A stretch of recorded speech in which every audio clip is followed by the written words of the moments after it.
So there's one more interesting story. Dronacharya instructs the cook in the ashrama not to feed Arjuna when there is no light around. And it so happened that it was this is a very strange, instruction. Yeah, instruction.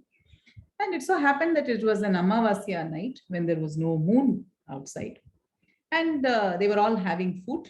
And because of the wind or whatever, the lights went off. And then the cook lighted the lamp. And at the moment, they saw that Arjuna wasn't there. And they went and looked outside the window. He was practicing over there. And it so happened that Arjuna realized that once the power went off, can you all just take your hand and try to put it in your mouth by closing your eyes, with your eyes closed? It's pretty straightforward. Yeah. It's just directly going into your mouth. It's not going into your ears or your nose or your eyes. It's going into the mouth. So that is what Arjuna figured out, that he does not need light to take his hand to the mouth. He has this good spatial orientation. Even without light, he's able to do that. And the moment he realized that, he rushed out of the ashrama and started practicing even on an Amavasya night, using his various senses. So he basically did not just need the eyes, but he could use the ears to gauge the wind speed or whatever it is. What he did, those details are abstracted. So you see that for a learning to happen, not just one sense is used, but multiple senses can be used, right? And also he used to practice day and night. And this around 8 days before the Amavasya and after the Amavasya, it's relatively dark. And that period he could not practice at night because it was dark. At least that was his assumption. And that got broken. And this is a beautiful story that illustrates that. So we all say that, we all tell our students, burn the midnight oil. One who burns the midnight oil, is successful. While actually the story captures it very powerfully. You see that in the beginning, when we started with, does it help if the mics are muted? Thank you. So you would see that in the beginning, when we flashed these bullet points, enhanced attention, undistracted focus, ability to use all the senses, it made some sense. Definitely it made some sense. But then when it is added with the stories, it makes a lot more sense, right?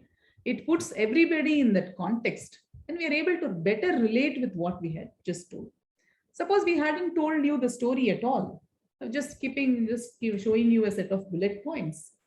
You would say, yeah, I know this. I mean, what's the big deal? But when you say the same thing to a child, for example, in your classroom, you find that all the students are distracted, and then you write on the board, like 5 points.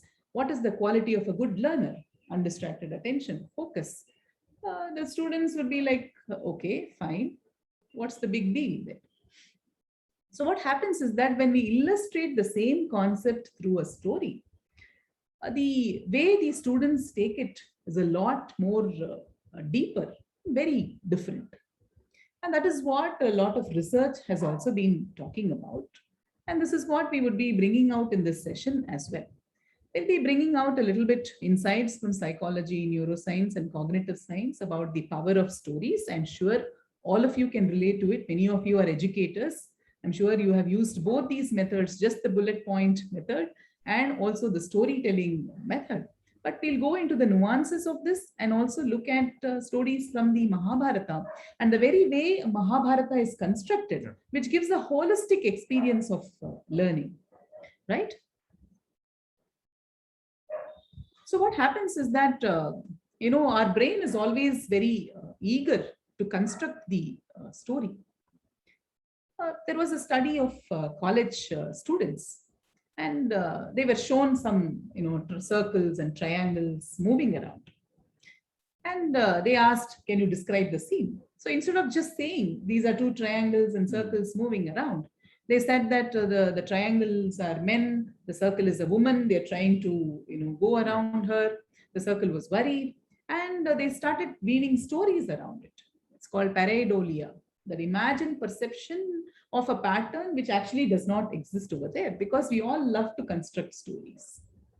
And what happens is that when we listen to bullet points, like we did in the first part, the vernix area, if you see the picture of the brain over here, the vernix area, that is the language processing center. That alone is activated because you're converting these bullet points into a meaning, you're processing the words and trying to construct your own meaning through it.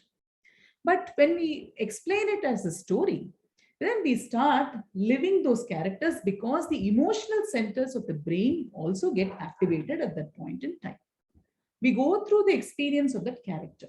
The moment we listen to the story of Arjuna, looking at the bird's eye, immediately we also put ourselves into the situation and wonder, am I really the student who focuses on the eye? Or what would I have done if I were in that position? Or would I see the eye? Or, this is too much of a focus, I'm not capable of that. Or you can say that, I am capable of that.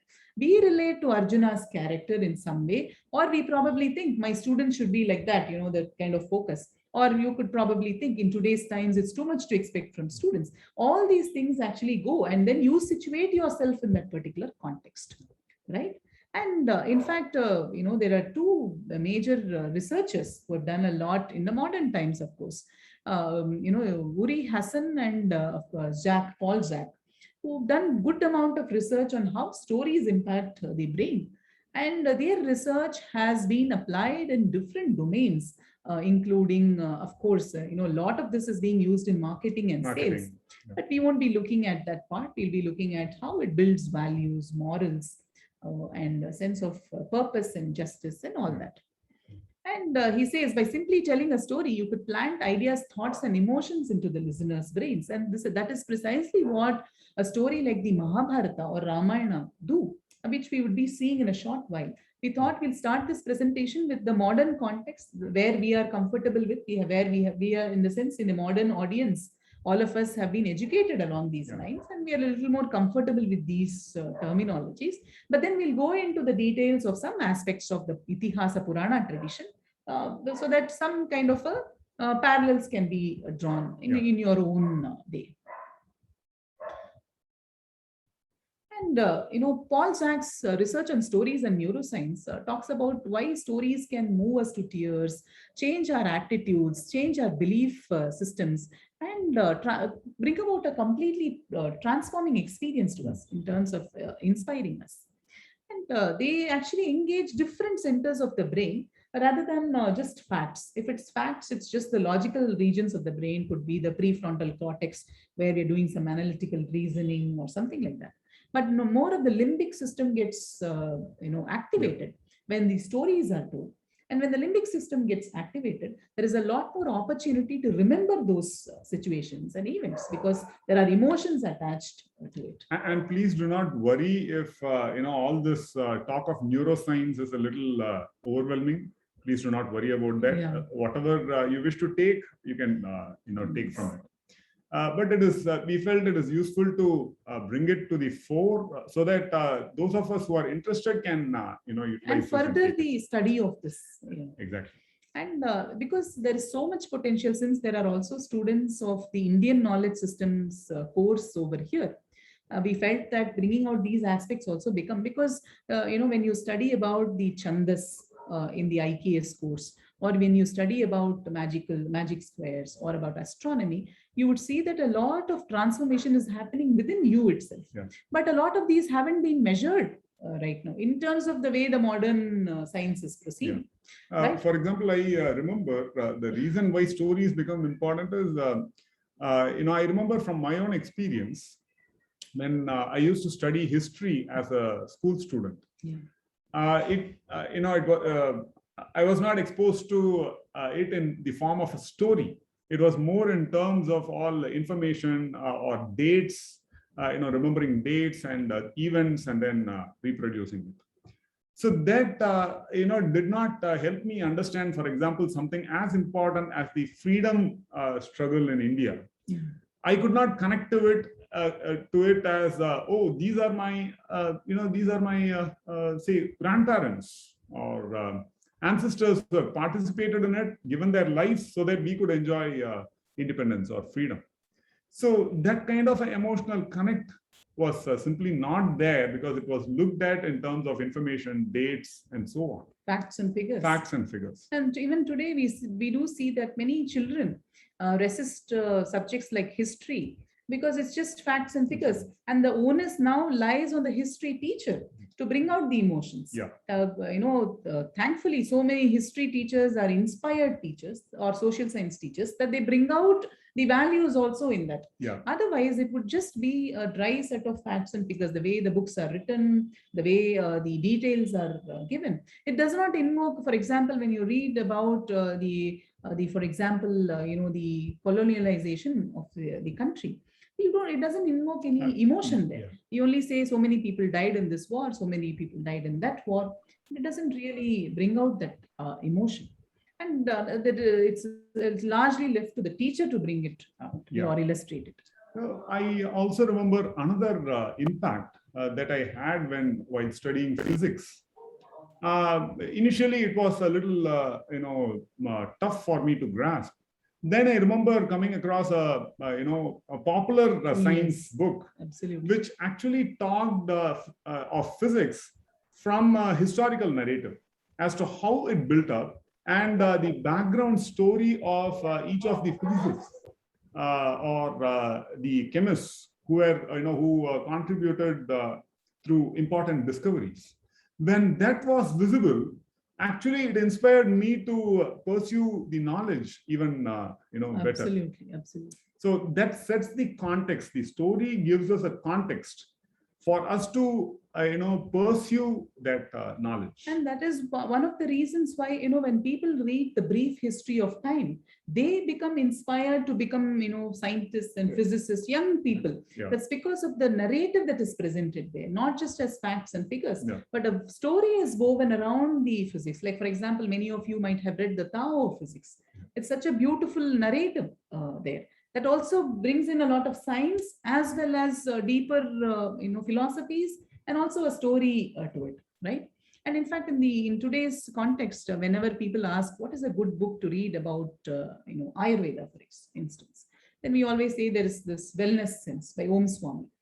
He brings out it in a story manner. Yeah. He brings out the concepts of Ayurveda, which is already intuitive, in an even more intuitive manner, by bringing in case studies of patients and people that he has encountered with illnesses and how they have been cured through the system of Ayurveda.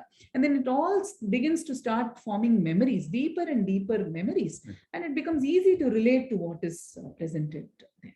And that's where, two types of stories. One is, the common narrative, but another is, what is called anecdotal. Correct. So Correct. Anecdotal is from, individual's own, life, Correct. own life story. Correct. And there are two, what Paul Jacques mentions is that there are two key aspects to an effective story. First is it must capture our attention. But second thing, an effective story is to transport us into the other character's world. It is what these stories do. And to keep the audience's attention to continually increase. So what he says is that you need to continuously increase the tension in the story. Yeah. Of course, not like a thriller, so that so much adrenaline is rushing that you lose sense of the story and then you become nervous. Not like that, but more in terms of, engaging the audience with that. So once the story has sustained this attention, then we start becoming emotionally empathetic towards that, and we all become transported to that world. And in fact, what happens is that, as I showed you in the previous slide, we start showing symptoms of being in that moment of that story, whatever incident that is happening over there. Right. And in fact, the adrenaline rushes, the palms begin to sweat, there is a heartbeat. All this has been measured through modern scientific research. And we don't need those, equipments. We ourselves can see. We can see. We read a book that is gripping. We automatically, feel engaged with it. Right.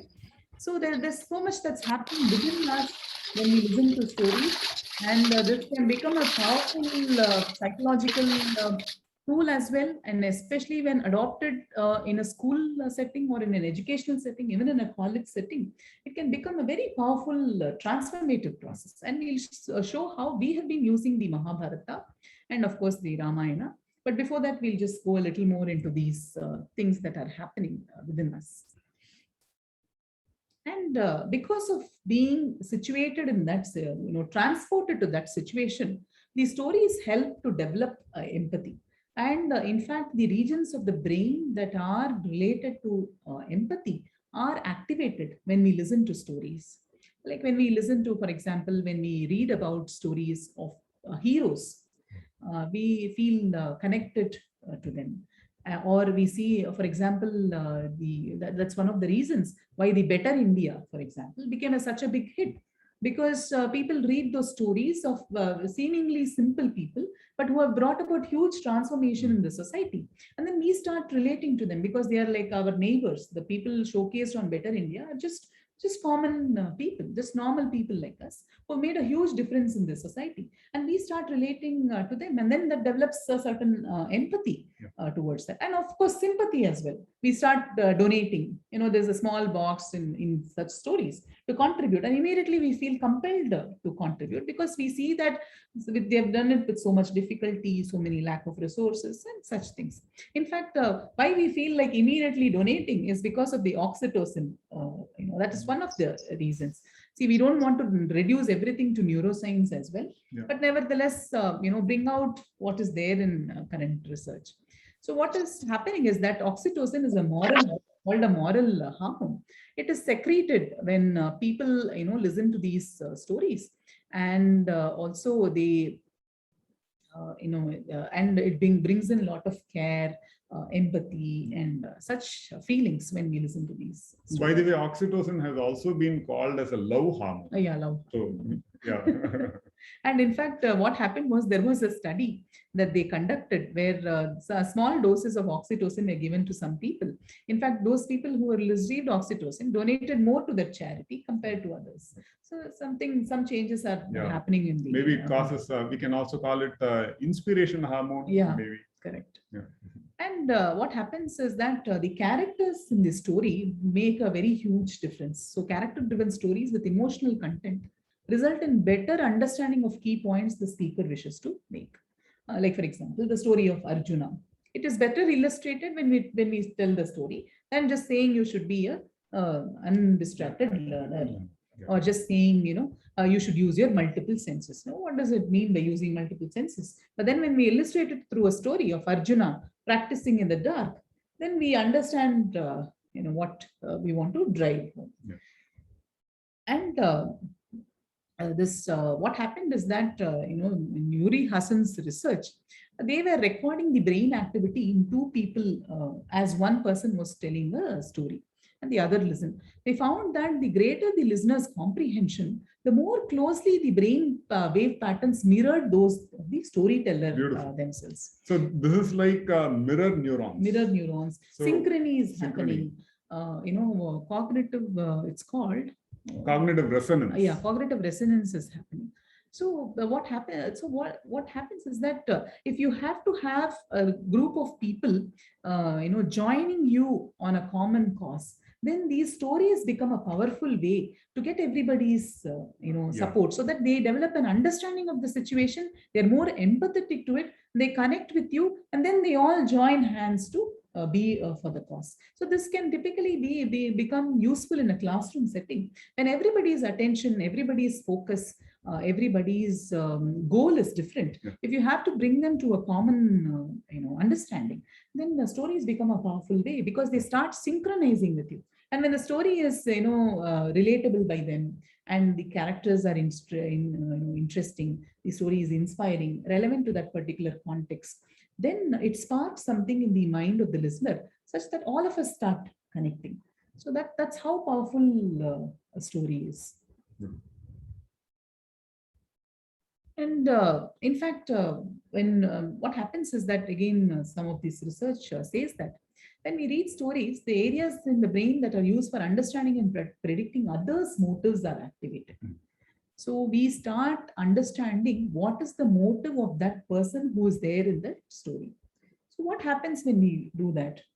Our own morals and beliefs become expanded. It's not like, oh, sometimes it may change, okay, Yeah. but we can say it expands. I had a unidimensional perspective of something, but then when I read the story about that character or the situation that the character is going through, I make a certain judgment, moral judgment, or whatever it is.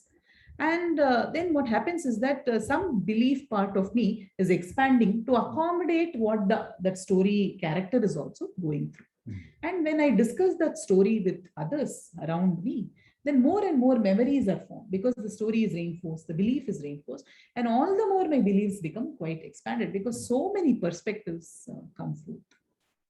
And that's where to be able to understand what is happening, when we situate ourselves in any any circumstance, we have a immersive experience. Now that immersive experience can also be recreated with stories. Stories, absolutely. So we are immersed in our regular life, and that is how our narrative is built. Now, this process can be modeled when we understand the neuroscientific aspects behind it. Yes. That's where we immerse ourselves in the story, and then the neurons or the central nervous system, including the brain, actually recreates the whole thing as if it is real. So this is how even virtual reality and augmented reality, all of these, this is how it works. Because the brain does not see a difference between whether it's like coming from physical actual signals or it is just direct signaling. So there can be direct signaling or indirect signaling. So that power is captured by these stories, where we this is also called vicarious learning, where we situate ourselves within the stories, and our brain thinks actually it's happening to us. And so researchers have found that there are different models of how we think, the human thinking process or the human cognizing process. There are different models of moral judgment and such things. So one of the models says that our thinking is of two types. It could be propositional thinking or narrative thinking. So propositional thinking is basically a rationalized thinking or a scientific thinking or paradigmatic thinking, where we think about a domain, say physics, we then think about atoms and whatever. Physics has to particles, waves, and such things. But then there is also this narrative thinking where there are a lot of stories involved, there are a lot of emotions involved, and those can become those can also be personal stories. And this is often used in social psychology research. So now in modern social psychology, people are talking about, instead of going with an objective questionnaire, rate yourself on these things. That is one approach. But now people are actually doing a lot of what you can say qualitative research, where you are allowed to freely express your views about your own self or your own experiences. And then the researcher picks those cues from there. Because when you're uninterruptedly asked to narrate these stories, there is so much that can be uncovered through this. But of course, the researcher has to guide, because I can tell stories and stories, but not give you what you want. So you can the researcher slowly guides the person, but nevertheless, it's not interrupted, because the narrative thinking part of the brain kicks in. And then these are a lot more effective than the objective. That's what the research says. Yeah. So stories and characters bring context sensitivity as well. Because what happens is that I look at a certain character, I understand through the story the context in which the character is situated. And because of that, I understand, okay, because of this context, this incident is happening, and that is why this person is reacting in such a way. And that leads to a lot of moral development within myself. I start because in a limited period of a lifetime, say childhood for that matter, we don't get exposure to diversity of characters. Yeah. It could be our teacher, it could be our parents, it could be our grandparents, A maximum, a small social circle. At any point in time, we are not exposed to more than maybe 20 people in our 20 lives. people, absolutely. Which have the most Influence, effect, most yeah. influence on us. Yeah. So these, then what happens is that these stories are one of the ways of moral development. And of course, these traditional stories, that's what, some of the researchers also work on indigenous stories and traditional stories. Very, very little research is there on our Purana Itihasa as a cognitive development or a moral development tool. But all these areas are available for research. Yeah. That is also something that we want as your homework or as your assignment. Some of the Bodhi participants can even look at this as an assignment where you have looked at history of education, you have looked at educational philosophy, psychology through various sessions. Vipul was there. Rachna ji was there, Anuradha ji was there. All of these have presented a view. All these can be, taken and looked at how storytelling can become effective. Now, what Smrithi ji mentioned was not close to this rule and maxim. Yeah. It's more like context sensitivity. She has prepared you for receiving this instruction on assignment. Okay. I hope I was a good narrator.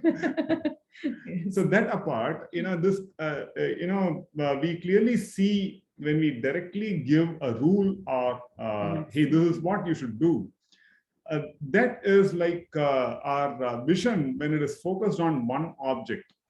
But actually, the object is situated in a context, the context of space and the context of that object in relation with other objects in the environment. So this kind of a perspective is brought out beautifully in stories, where naturally the context sensitivity is there, and that the moral, or we can call it the ethical development, or what is considered dharma, the compass of dharma, that helps us, adhere to rules or be able to follow guidelines more than a rule itself could do. Correct. So and this also can be just as we do in stories, in yogic process we do this by spacing out, by something called not just focused attention but a general awareness, where we are not just focused on one object but also on the entire context, including the space. So this leads to a holistic thought process. And not connected to this, but nevertheless, there's some good research on positive emotional attractors and negative emotional attractors. Yeah. So when we give it as a rule to a child or to a young person, as a student or a learner, these are the rules. What happens is that whenever students come to an institution, may not be happening in school, but may mostly happens in college. The moment they come to the institution, the first things that many institutions do are give out a set of 100 rules. Yeah, do's and don'ts. Don'ts. Like, don't go, you're not supposed to go out. You're not supposed to. That will be the first thing they'd say. You can't eat out. I mean, that will really put off the students on day one of the program. But if we wish to put them off, then it's it's as per design. Effective. Yeah, it's effective.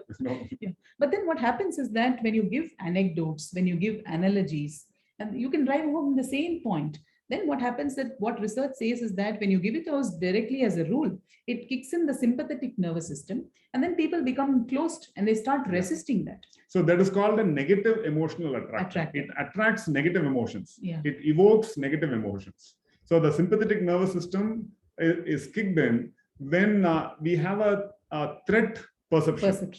So we see a threat in our situation, and immediately our heartbeat goes up, and we become ready to fight or fly away from there.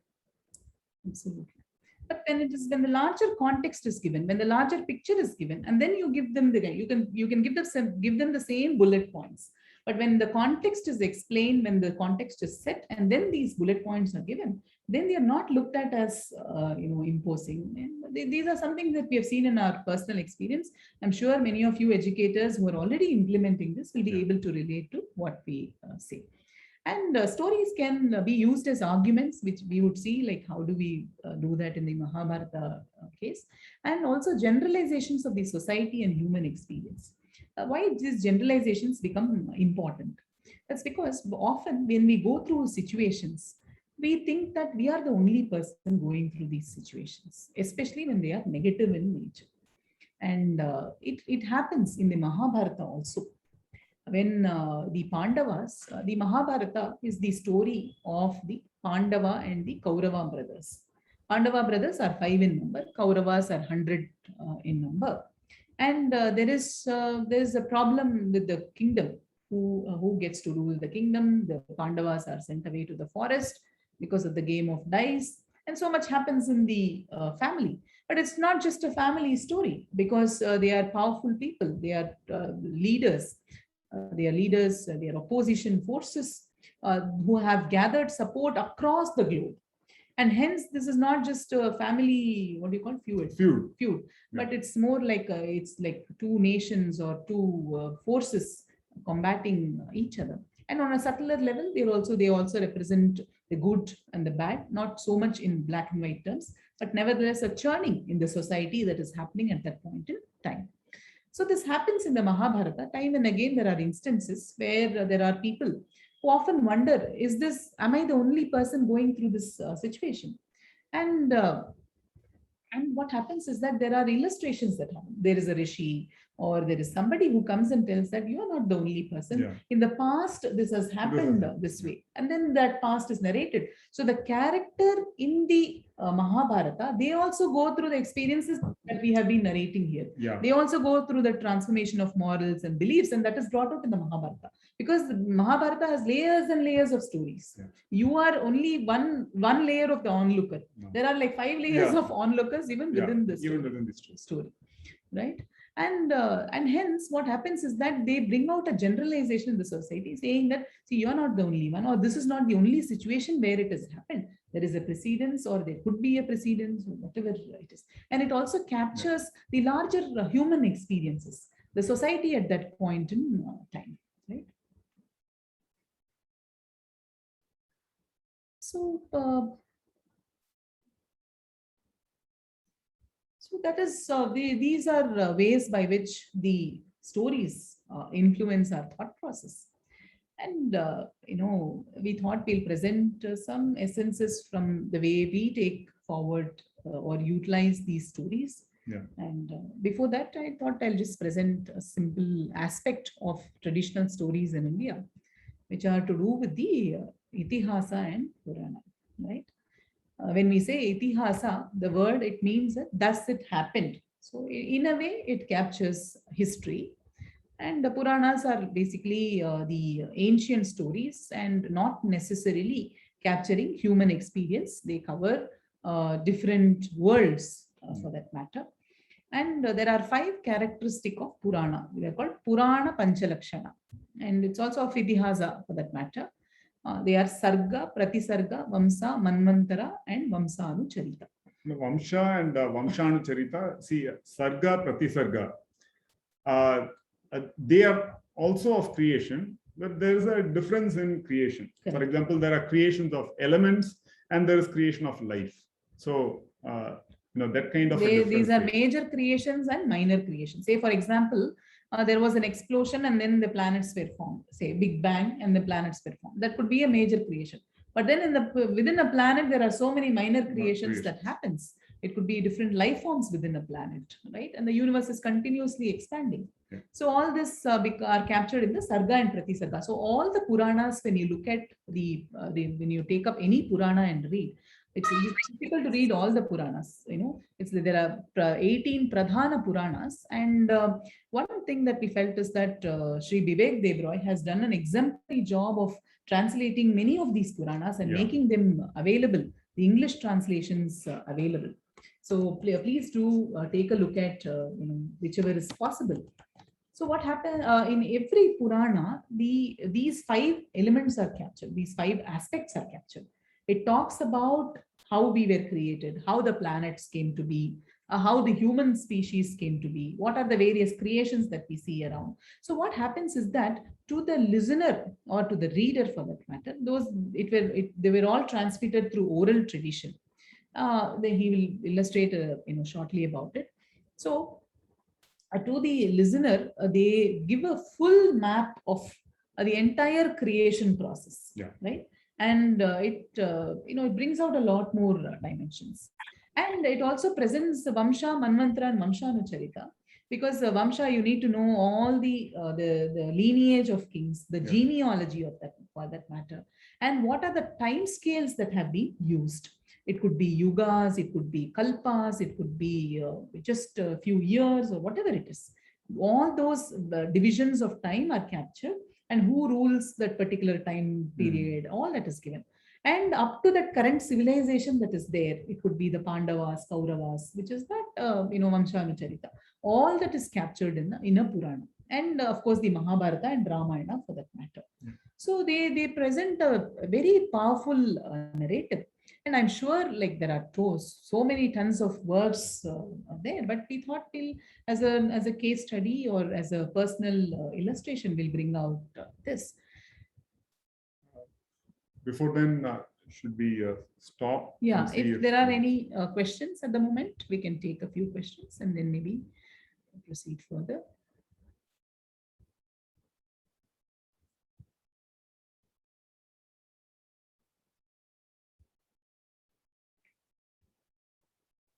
Okay.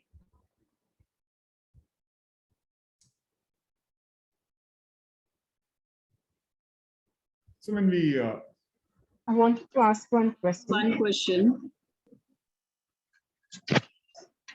When we are saying the two types of thinkings that were mentioned earlier, I'm forgetting positional thinking and narrative thinking probably. For simplicity of comprehension, can we say, can we call them as abstract and concrete thinking or not? No, it's more like logical and, or rule-based thinking and holistic, thinking, or contextual thinking. So a rule-based thinking is just objective, focused on, for example, we give an instruction to a computer. It has to be step by step. The computer cannot read in between the lines, so to speak, but now we have AI. That's another story. But narrative thinking is more context sensitive. More story-based thinking, where there are different elements to it. But these are all like instructions, one by one, like just logical thinking or rational thinking. This is just one model that represents thinking in these two terms. There are different other models as well. Yeah. Pranjul has a question. Right. Thank you. Namaste, sir. I have a question. Like, I have this. Well, this conflicting thought between undistracted focus that we talked about in the story of Arjuna and learning through all the senses. What I am thinking is, what if Arjuna misses the target when he was completely focused on the eye of the bird and not on the which way the wind is exactly blowing? Like, it does matter to hit the target that you keep all your senses open when you are using arrow and bow. So that's what my question is. Isn't there a conflict between undistracted focus and using all your senses too? Yeah. So this is a very wonderful point that you have mentioned.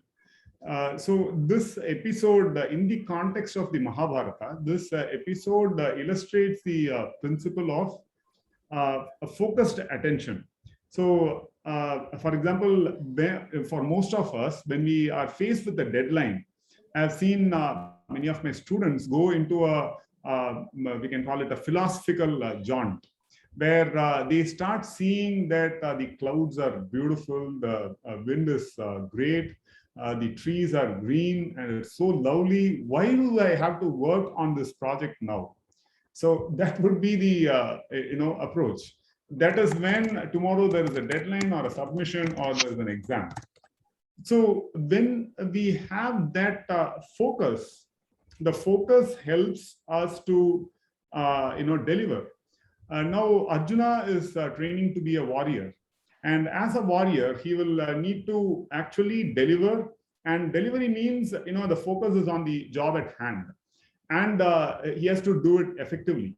If everything clouds his attention, then he would not be able to deliver so very effectively.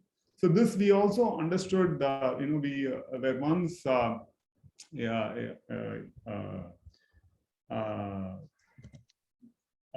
we had an opportunity to visit Kargil, and we were at what can we call the border, where the Pakistan outpost was just across the gorge.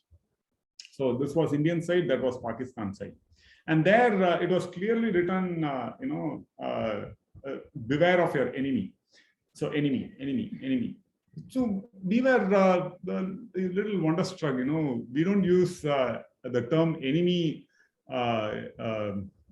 in civilian terms. In regular life, we don't at all have the context to use the word enemy, so to speak. So I asked the major who was accompanying us. I asked him, why is it written enemy everywhere? Is it so important? So he answered me straight back, saying, you can philosophize all you want, down in the plains, but here it is life or death. If the first person to hit the target wins. So if there is a command, then the Jawan has to immediately actionate on it, and there should be no other thing that comes in between. So this is also illustrated by a neuroscientific research, which points at the quicker the decision making, what is involved is there is something called prefrontal cortex, which is higher decision making process. But then for quick and effective decision making, we need what is called the amygdala and the limbic system. To those are the emotion centers, if you may say that. So where emotions are involved, we actually make quick decisions. It is decisive. It's quick to act. If it is all reasoning, it takes some time to converge. And under certain circumstances, one might not have that kind of time available to them to converge. So that's where that contrast is brought forth, where Yudhishthira is all philosophical, while Arjuna is focused on the task at hand, and hence it's a hit, a direct hit. And for different circumstances, different skills may be needed. Because in the case of the eye of the bird, he needed that attention on that eye of the bird. But then to be able to make use of other senses in the dark, he also needs to be trained to shoot. You can shoot in the dark. I mean, in the sense. So this is like a zoom in, zoom out cognitive, capability. I just thought I'll just share something. Maybe all of you can participate in this as well. Maybe some of you already know, but nevertheless. So count how many times the players wearing white pass the basketball.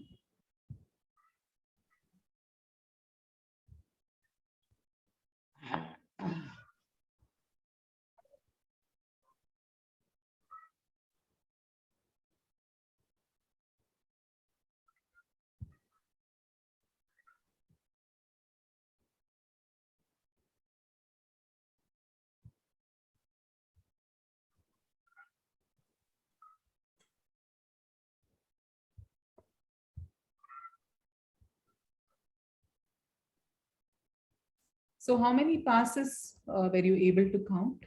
12. Okay. Anybody else? 15. 13. Okay, 13. 13. 14. Okay. Okay. 13. 13. 14. Okay.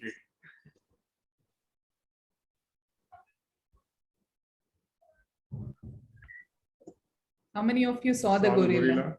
Yes. Okay. Okay. No. No. Okay. It happens. No.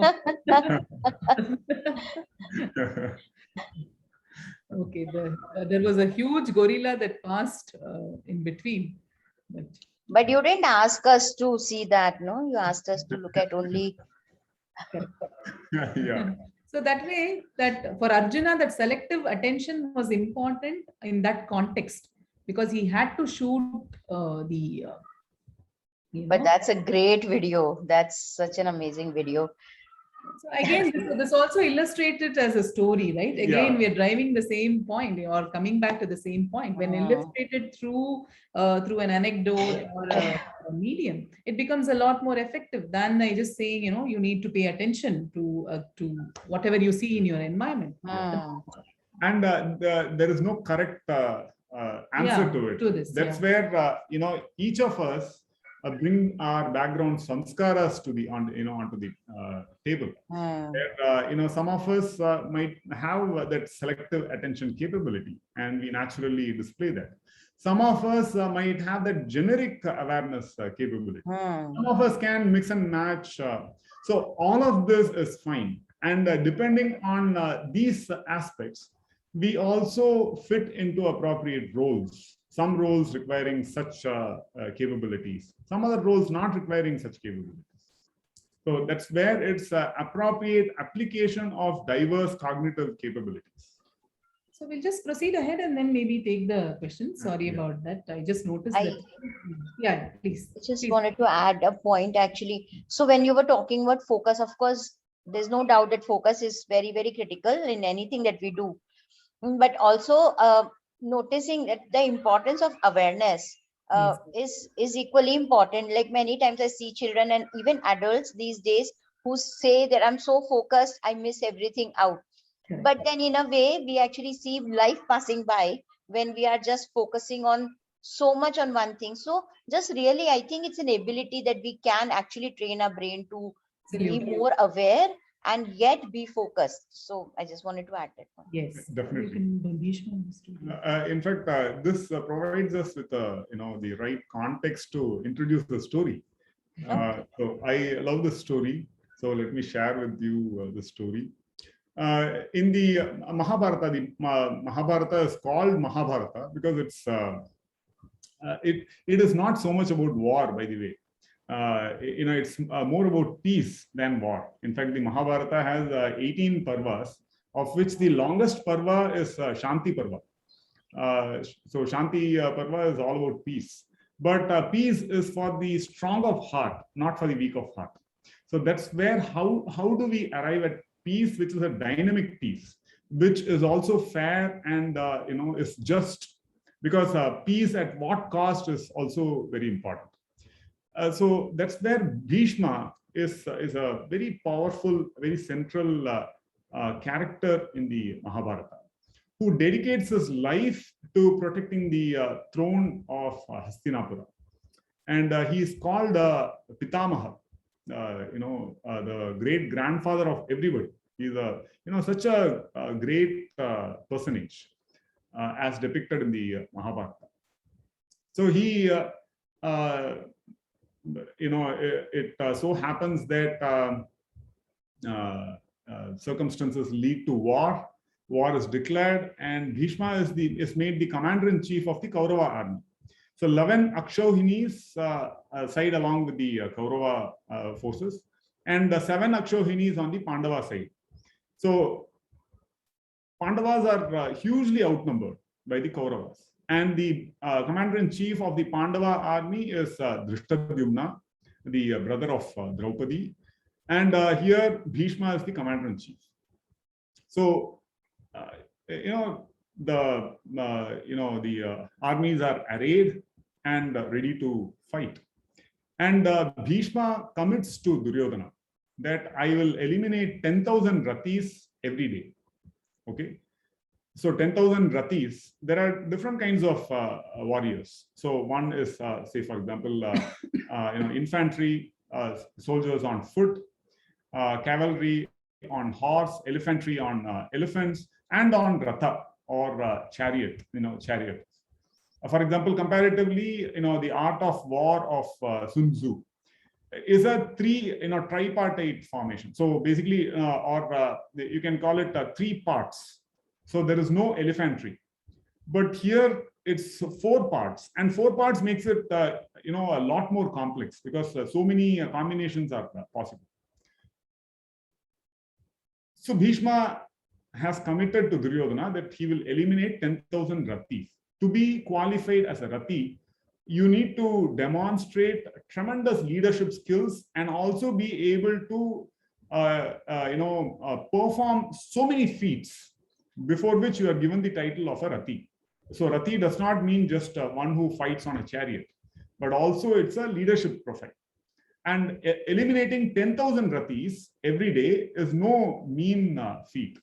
So there, let's for the sake of assumption, just imagine Bhishma sets a guideline that sunrise to sunset will be war.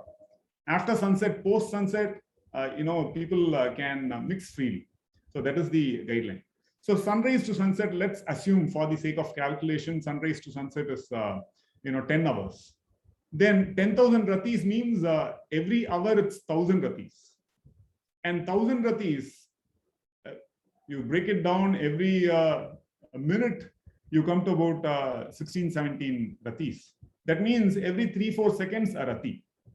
Every 3 or 4 seconds, one rati. One rati is also protected in the flanks, and also there is a full war formation around the rati. So this is the complexity. And imagine Bhishma is already old, but he has to be fighting fit. He has to protect his own life. Also, there is complex decision making, and it's a war field. You can imagine it's a lot of noise and life threatening. Anytime, any arrow, anybody, anywhere, your life is at stake. And on top of that, a commander-in-chief means not just his life, but the entire army's life is his to protect. So decision making is hugely challenging, because all the time you are seeing people dying. There's a lot of bloodshed and a lot of complexity in warfare. And plus, you are not standing in one location, you're moving. So you need to hit moving targets. So it's not stationary targets.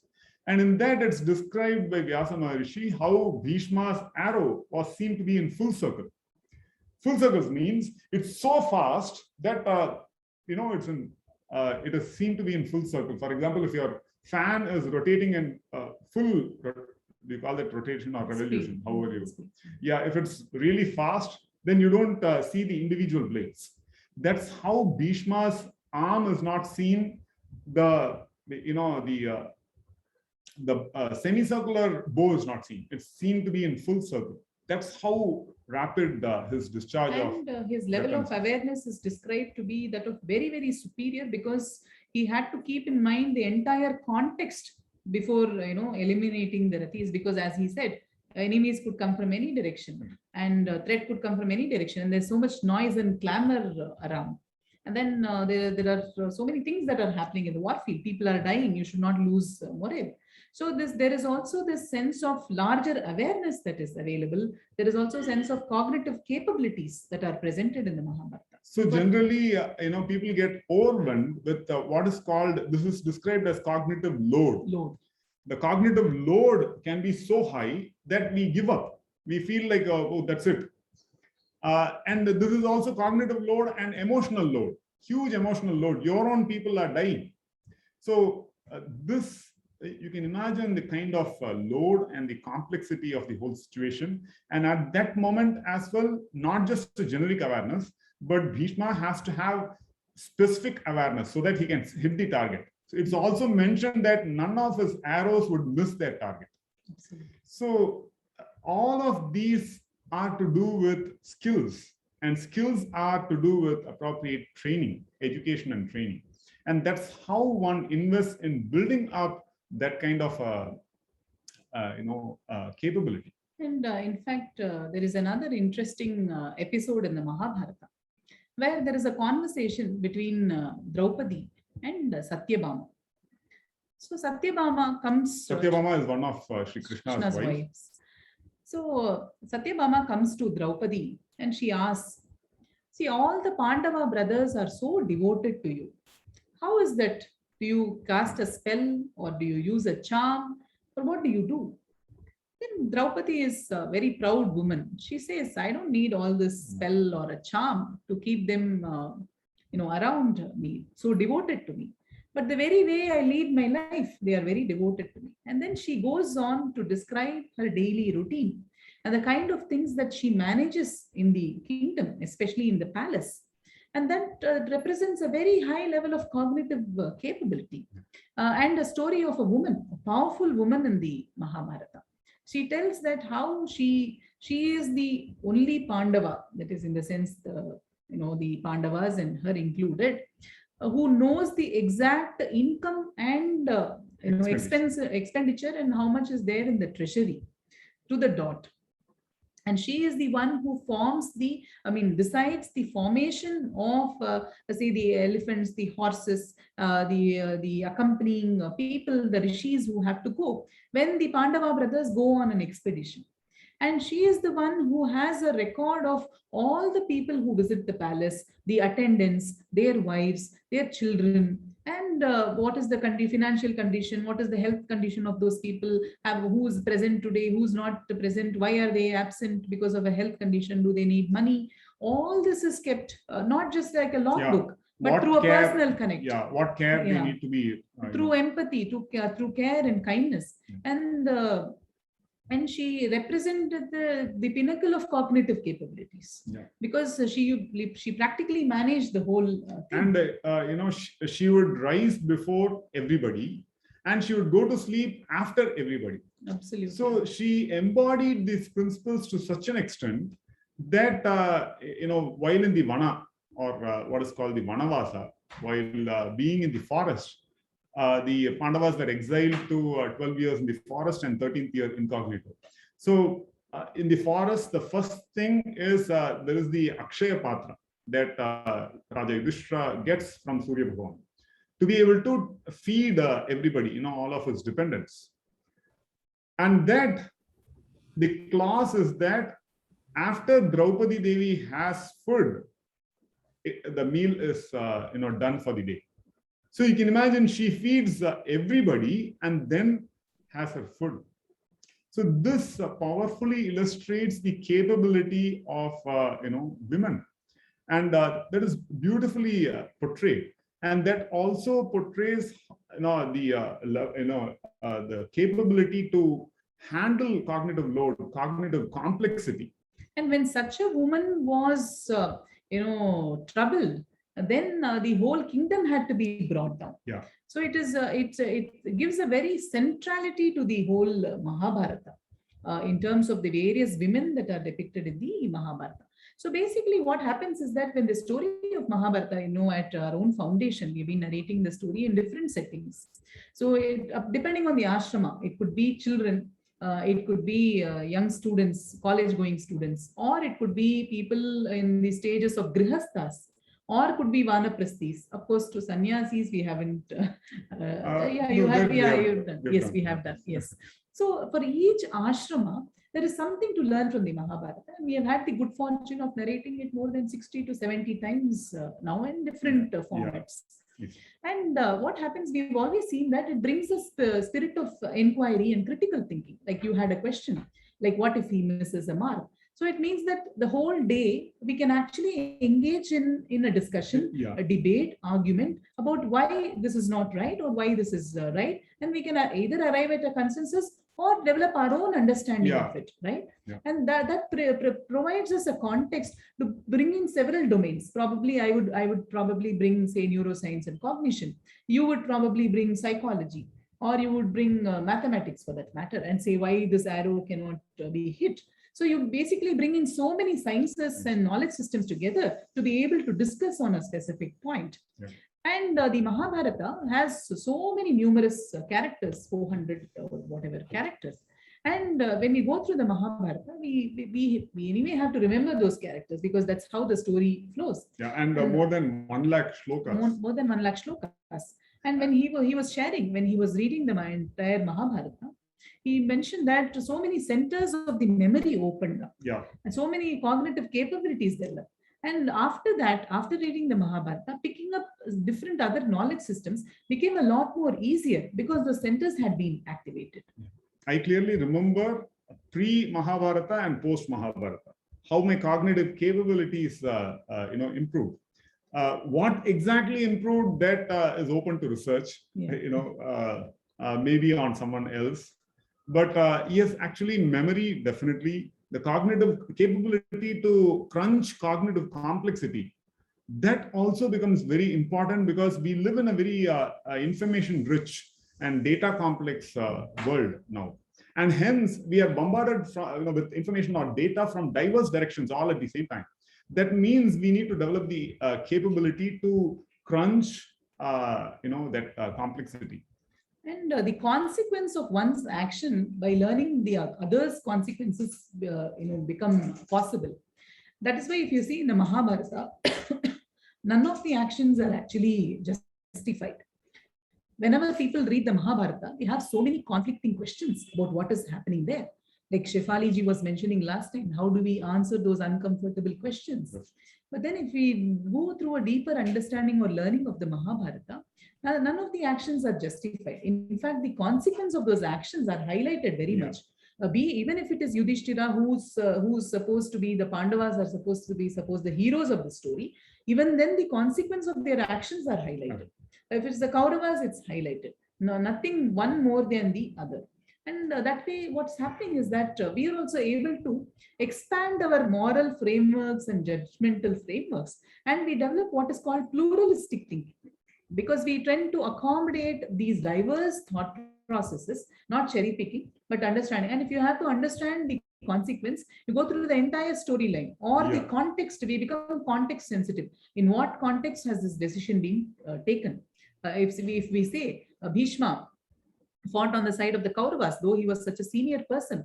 But then when we read the entire story of Bhishma, then we start understanding why he did that, not as a justification. But It's not presented as a justification. It is in fact It is one just of the presented as it is. For us to derive, our own understanding. And a lot of sense of fairness, justice, and a sense of dharma develops, because the crux of the Mahabharata itself is dharmo rakshati rakshitaha. Whoever protects dharma is protected by dharma, and that sense of dharma slowly starts expanding. And that's a sense of inner compass. So dharma, it's like a spectrum that we gradually proceed in. We can start with rules, but then we proceed towards that fine sense of that inner sense, that inner compass that we use to navigate through life circumstances. That gets trained through the content that is provided in the Mahabharata. So Mahabharata can also be looked at as a simulation framework, which helps simulate cognitive complexity, and that helps us in arriving at a better and progressive construction of reality. We all have a personal idea of reality, to which we add our experiences, add to that construction of reality.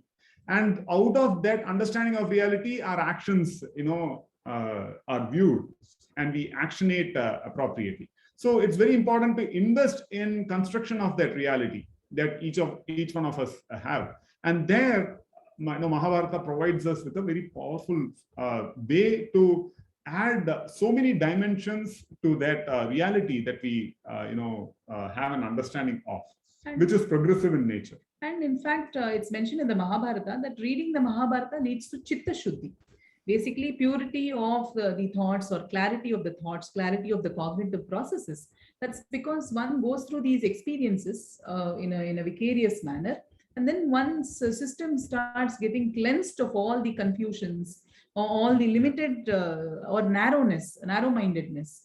For example, what in the Bhagavad Gita, Arjuna says that, I am narrow-minded, karpanya dosha. And then Sri Krishna gives a lot of things to remove that karpanya dosha. All of us have some narrow frameworks, and then this helps us to accommodate a lot more viewpoints. And what we call dharma sankata, or ethical dilemmas, can be helped to resolve by taking those. That helps in churning our perspective. Perspective. And hence our perspective gets expanded. And when we use it as an educational tool, especially for young people, then so many dimensions can be looked at through the, for example, when we read it in the original Sanskritam, you can teach about Vyakarna, you can teach about, the etymology, you can teach about phonetics through that. And the entire Mahabharata is written in a kavya form, which adds a lot of emotions to it. And hence it's not like when we say itihasa, it's not dry facts. It's all like very, very emotional content. You have happiness. There is so much reverence that is displayed. When two people meet, they address each other with so much reverence, right? And also there is so much scope for teaching the natural sciences over there, because cosmology, everything is given. And also social sciences through that. What is the social context there? Many people have a question how women were treated at that point in time. There's so much to look at in the Mahabharata, whichever way you want to look at it, right? And that also helps us visualize the role of history in shaping our psychology right now. Yes. Why are we the way we are? Correct. Why am I the way I am? So that in a large measure, comes from the historical perspective, historical background. And when we understand our own historical roots, that gives us a clear understanding of many of our reasoning, individualist and also cultural reasoning frameworks that we utilize in a regular manner. That's why Swami Vivekananda beautifully said, the greatest benefactor of the people is one who brings to each door the Itihasa Puranas. And in fact, if you look at the currently, if you look at in the US, the big history project, has been taken to different schools. It means that who am I? That question is being answered through cosmology, through physics, through chemistry, through evolutionary biology and all that. And these Itihasa Purana bring out, the essence of that in a very seamless manner. So this is what we wanted to share for today. Hope this was useful. We have some time for questions. We can take up a few questions. There are some. Okay, Pandavas were never described as heroes. Yeah. Does Mahabharata also have an inner context, isn't it? Yes, definitely. Many of these stories. So at varying levels, we can interpret things. So what is called Adhyatma? Adhyatma is to do with the inner forces. Now the inner forces, for example, many of you would have heard of autobiography of a yogi, Paramahamsa Yogananda, whose guru was Swami Yukteswar Giri Maharaj, whose guru was Lahari Mahasaya.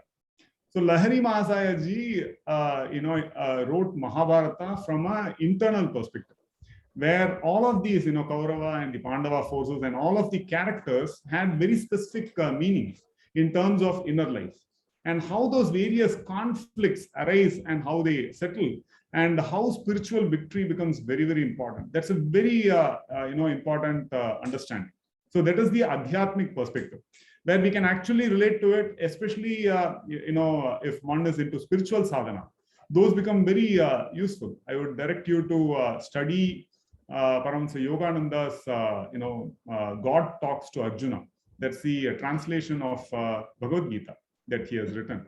So that presents that perspective.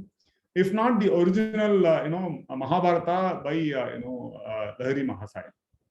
So that presents an Adhyatmic viewpoint. So definitely these forces are at conflict. For example, the forces of the sensory perceptions that are pulling us outward, and the inner values that take us towards the Atman. So these are characterized as Adhyatma. So there are a lot of values to be drawn at multiple perspectives. So and, yes. In a way, if you see, definitely the Draupadi's incident does represent a huge disconnect of the self from the society.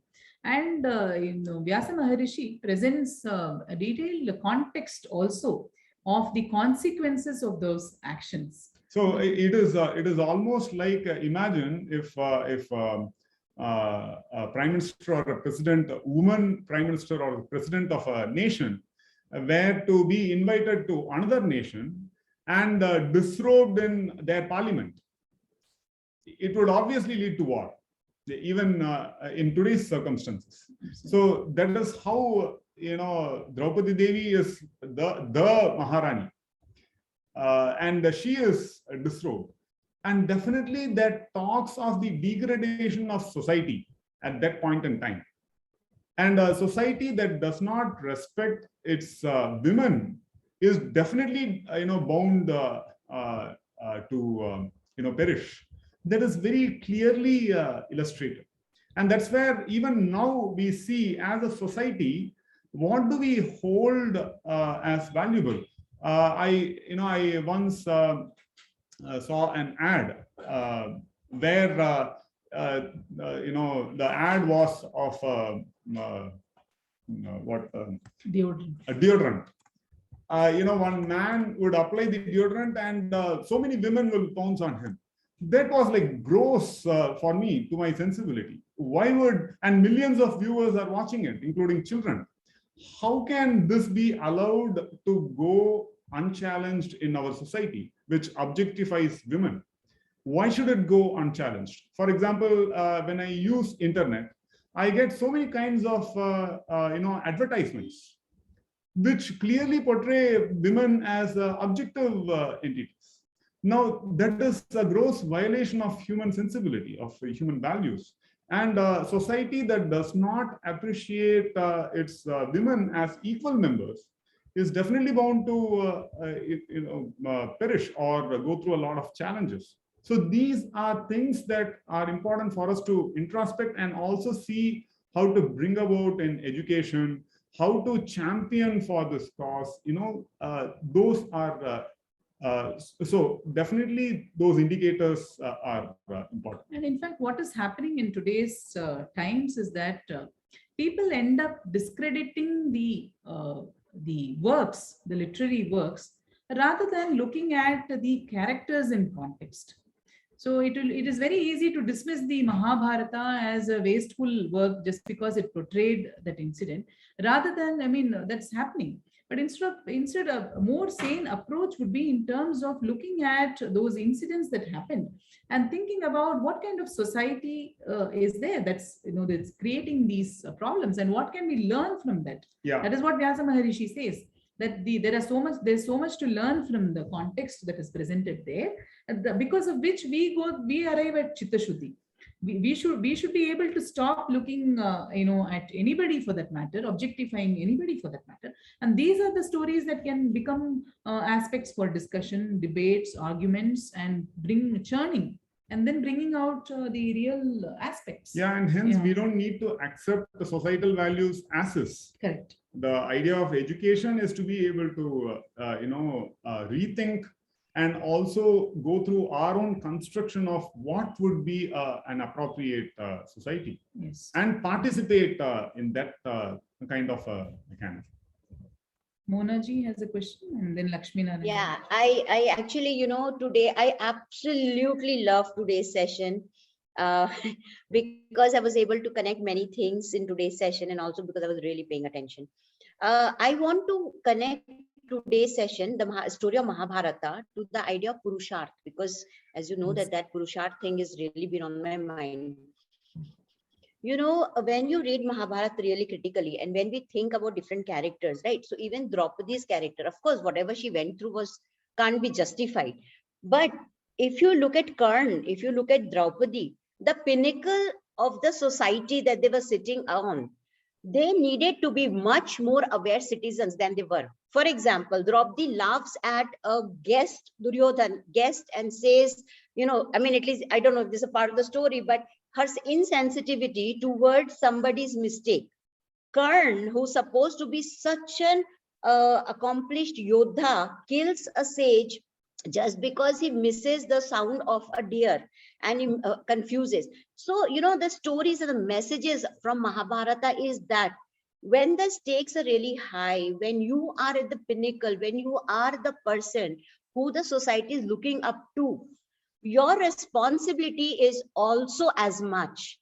And you can't be just like casual about it. So your purusharth has to be that much. So I think, and that is why several of the things that happen in Mahabharata is because of that. Even Bhishma's father, for his love for Satyavati, he lets his son take the kind of vow that nobody should be taking.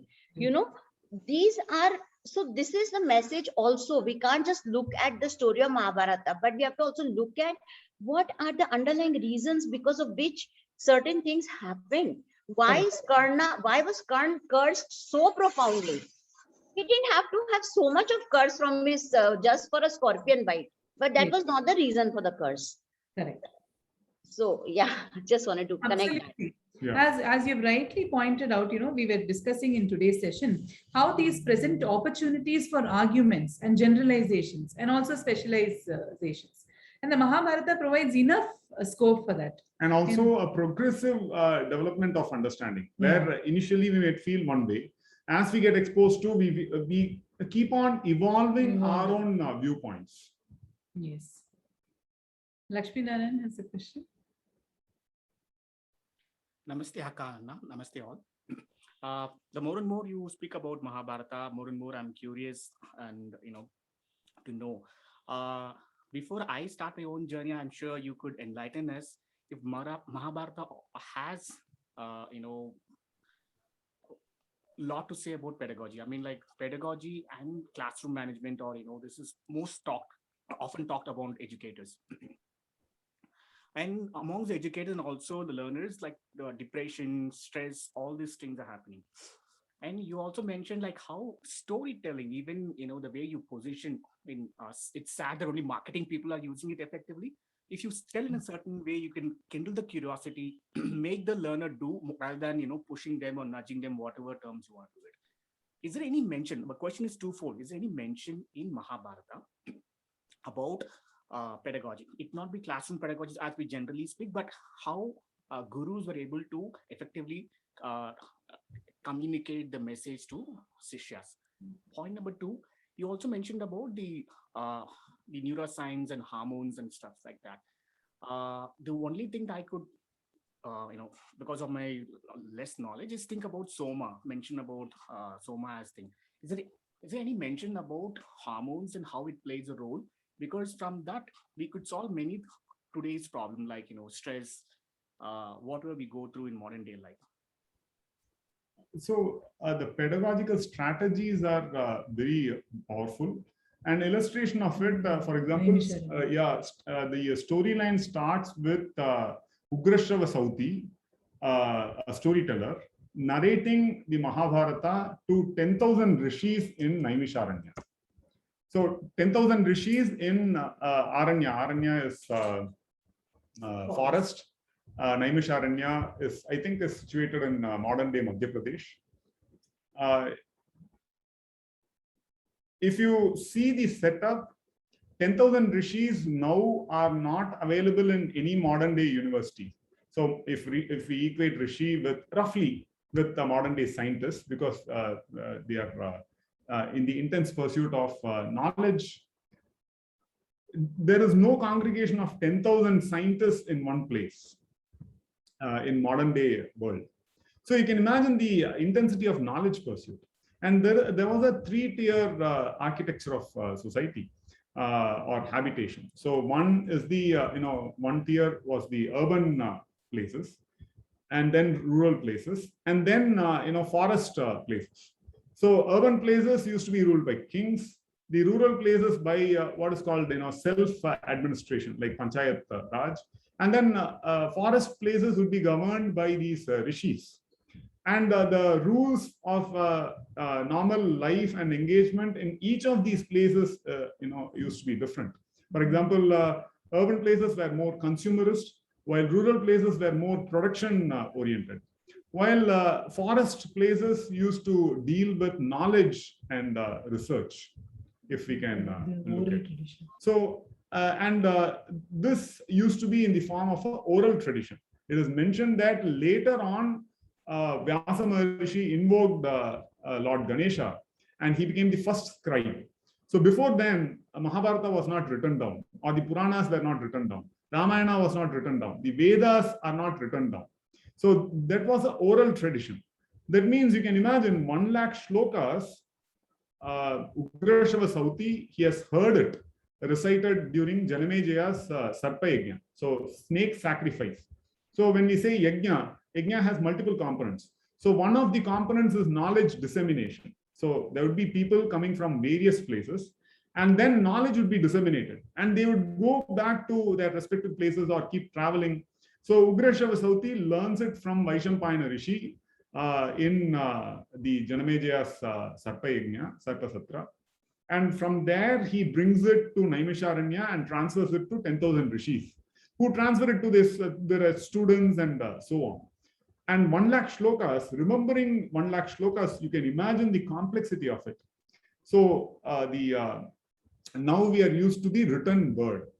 So the written word has some advantages, one of which is objective knowledge. So when we objectify knowledge, some of the advantages are that you can have knowledge bytes.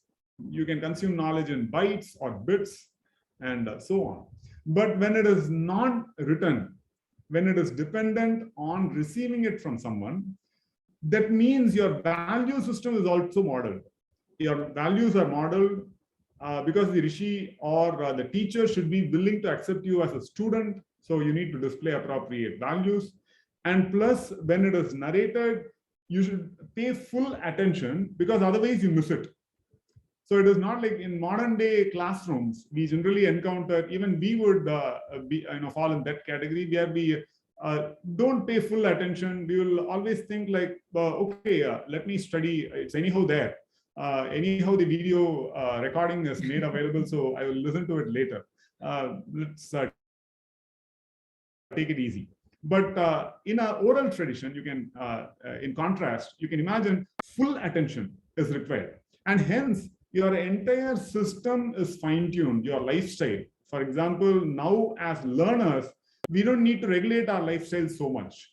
We can eat, even if we doze off in class, it's considered actually fine. In many places that I go to, I have heard that it is usual to sleep after lunch, which I found a little surprising. Why should someone sleep after lunch? Yeah, that means lunch should be modulated appropriately. For example, I was interacting with a neurosurgeon who told me that she does not have lunch. Why? Because she cannot afford to, have a moment's break in her attention, because it's neurosurgery.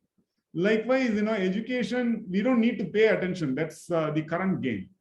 But that's because, we can always, watch it later. But not so with, with the oral tradition, where you need to actually grasp it when it is revealed to you. And 1 lakh shlokas. That means your capabilities would also have to be of that order. So when we outsource our capability, obviously we shrink in our capabilities. And that is mentioned, in the Mahabharata. So so this talks about the pedagogical methodology. So where the pedagogy is especially to do with oral tradition and maybe supported with other aspects, then automatically your entire lifestyle, everything is modeled, and your depression would be visible. If you're depressed, it would be visible, and hence others would also participate in your life. Now our depression is not visible to others because it's not an oral tradition. It's not visible to the teacher even, for example. And now in the online format, it's even more abstracted away. So we are talking of abstraction and distancing with the modern educational framework, while with the oral tradition, we are talking of close bonding. In fact, what we have done at the Gurukulam is that we have combined it with the source text verses plus the understanding of the concept. So if, for example, in an Ayurveda session, they would be learning, verses from Ashtanga Hridayam, and then they will also be learning the concepts and applying it to their daily life. So that way, what happens is that through the memory, they can invoke any part of that knowledge system. as well as the understanding by applying it in their day-to-day life. They know when their pitta is going high, when their kapha is going high, and all that. But at the same time, to understand what is vata, pitta, and kapha, they can chant the sutras and then they learn from that. Yeah. So that way, it's a good amount of emphasis is also given on the memory. Whereas in today's times, rote learning is looked down upon. But whereas our tradition, it's not rote learning. It's a memory centric training. For example, It's a gray matter or a white matter kind of training. For example, when we do data sciences, Yeah. basically the patterns of understanding that emerge depend on the data. Correct. So likewise, our patterns of cognition depend on the memory, and hence memory needs to be trained. So rote learning now in the context of English-based education is different. But if it is mother tongue based education, memory forms a very important part, out of which you are making sense of reality. Yes, because for example, our elder son is now learning the Yoga Sutra of Patanjali. And then if I were to ask him, what are the various obstacles that one faces, then he just gives out the sutra, and through that he remembers that, and then through that he explains that as well. Yeah. So that and the explanation keeps growing yeah. as more and more data keeps getting added. So we need that sutra to tie all of these cognitive aspects together. Yes. That's what oral tradition does. So is there any specific thing about neuroscience? Not that I think of, but I think this would have explained those aspects. But you will have to mine it from the Mahabharata. Yeah. It's not given in these terms. You will have to mine it from the Mahabharata. And that is very important future research for everybody, those who wish to. Anita ji has a question. Sorry, you've been raising your hand. Namaste. Actually, I am from Gujarat and I am asking that you are programming the different kind of programs for child education, homeschool and all that. And I am asking that here many students are there, many childs that are not knowing that much of English. And if we want this kind of education from you, expecting from you, so it is available in our Gujarati language or Hindi language? Because we prefer that I taught my children first mother tongue, then Hindi, then Sanskrit. I have not taught him English. Right. So that's why I'm asking. About this particular thing, I can definitely, have a conversation with you. One, you could, this is, if you are using Telegram, you can find Anadi Foundation on Telegram, and you could please message me on that, and then they will definitely get back on this. So mother tongue based education is very critical because the child naturally learns in that environment, in that context. So first, the mother tongue is introduced naturally because we use the mother tongue for regular conversation at home. And that builds the idea of reality. Yes. From there, everything proceeds. English is more in terms of, in modern day discourse. In a globalized world, English becomes a necessity. So English is useful in that, that sense. So you're doing a very good thing by introducing mother tongue, and mother tongue forms the basis for everything. And if we explore also to help them explore literature in the mother tongue, that helps them keep up with lifelong learning. In fact, we've been like once we started the Dharma Gurukulam, which is now it's sort of blended with English. And then because people are from different states and Sanskritam based, but we were also thinking that there's a good possibility for to even create a Tamil based Gurukulam, where you get values from Tirukkural, you can get health sciences from the Siddha literature, Siddha system of medicine, values through works like Kamba Ramayanam or any of the other literature works. So a holistic education can be offered just through the medium of the mother tongue alone. Yeah. Even if one doesn't,